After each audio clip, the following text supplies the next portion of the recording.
विश्वेश्वराय नमः। ॐ शम्भवे नमः। ॐ पिनाकिने नमः। ॐ शशिशेखराय नमः। ॐ वामदेवाय नमः। ॐ विरूपाक्षाय नमः। ॐ कपर्दिने नमः। ॐ नीललोहिताय नमः। ॐ शङ्कराय नमः।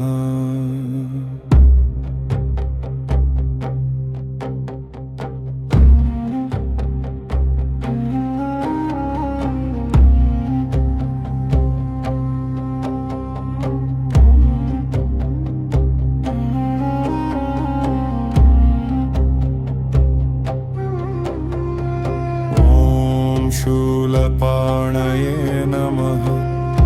ॐ खट्वाङ्गिने नमः। ॐ विष्णुवल्लभाय नमः। ॐ शिपिविष्टाय नमः। ॐ अम्बिकानाथाय नमः। ॐ श्रीकण्ठाय नमः। ॐ भक्तवत्सलाय नमः। ॐ भवाय नमः। शर्वाय नमः। ॐ त्रिलोकेशाय नमः।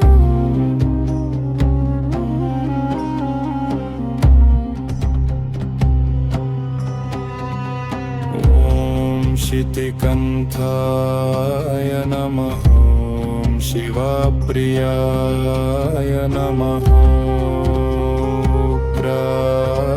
नमः। ॐ कपालिने नमः।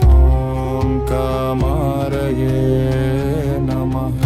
ॐ अन्धकासुरसूदनाय नमः।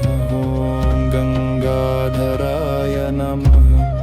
ॐ ललाटाक्षाय नमः। ॐ कालकालाय नमः। ॐ कृपानिधये नमः। भीमाय नमः। ॐ परशवहस्ताय नमः।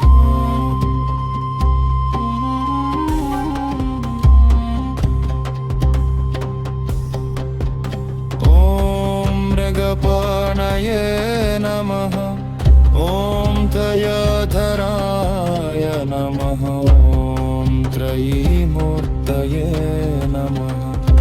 ॐ अजाय नमः। ॐ नित्याय नमः।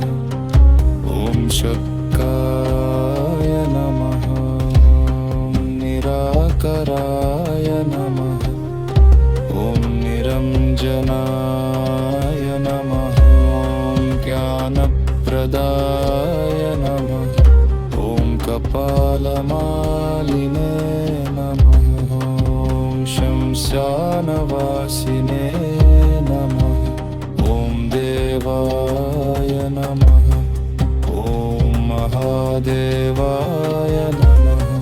ॐ आत्मभुवे नमः। ॐ दक्षात्वरहराय नमः। ॐ हराय नमः। ॐ पशुपतये नमः। ॐ शिवलिङ्गाय नमः। ॐ सदाशिवाय नमः।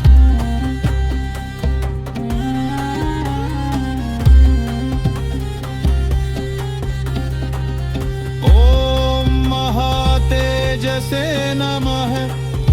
ॐ वीरभद्राय नमः। ॐ शिवताण्डवप्रियाय नमः।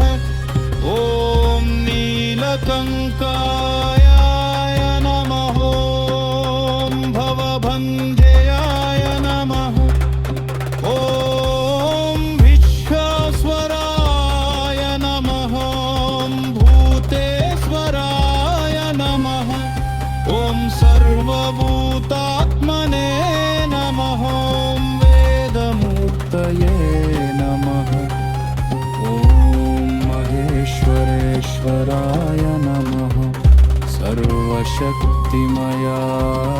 नमः ॐ क्षेमङ्कराय नमः ॐ सुखप्रदाय नमः ॐ मोक्षदाय नमः ॐ शिवाय नमः ॐ आदिदेवाय नमः ॐ परब्रह्मणे नमः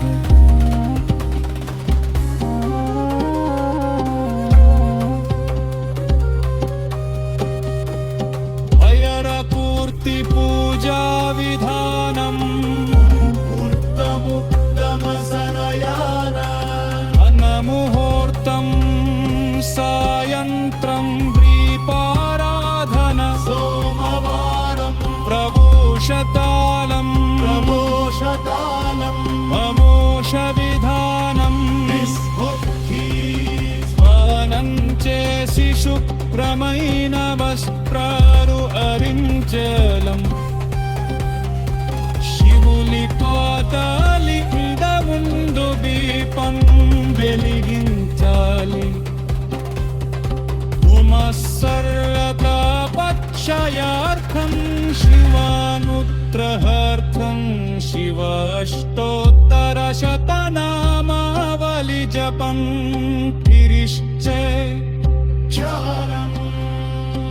ఓం నమః శివాయ మిజర్రసేర్లు మానసితంగా జపించాలి ఆరాయణం పతినామం స్పష్టంగా చదవాలి అమహవత్తన్మస్తారం దావించాలి జపం కాదో స్థిరంగా చదవాలి గదిగిల్ల